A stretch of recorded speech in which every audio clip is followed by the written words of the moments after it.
জানো তো, এই কাজটা করতে গিয়ে ছোটবেলার অনেক পুরনো স্মৃতি মনে পড়ছিল। যেই দুজন মানুষের সাথে আমার ছোটবেলার অনেকটা সময় কাটতো, এরা দুজনেই আমার টিচার ছিল। অনেক হাসি ঠাট্টা মজা করতাম পড়ার মধ্যেও, বকাও খেতাম ভুল করলে। তারপর সময়ের সাথে সাথে দূরত্ব শুরু হলো। আমার আর্ট আবার তাদের সাথে যোগাযোগ বাড়িয়ে দিল।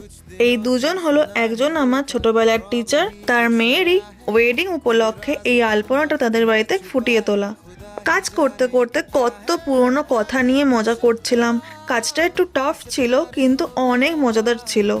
কিছু পুরনো মানুষদের সাথে দেখা করলে কতই না ভালো লাগে, তাই না?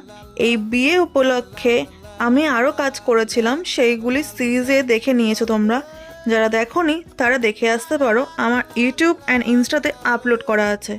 বাকি ছিল আলপনা, যেহেতু বিয়ের সামনেই তাই আর দেরি না করে করেই ফেললাম।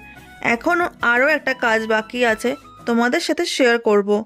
ছোটবেলার এই স্মৃতিগুলো তোমাদের সাথে শেয়ার করে আমার খুব ভালো লেগেছে। আর তোমরা অবশ্যই বলো তোমাদের এই আলপনা ডিজাইনটা কেরম লাগলো। আর যদি ভালো লেগে থাকে তাহলে অবশ্যই একটা কমেন্ট করে জানাতে ভুলো না আমাকে।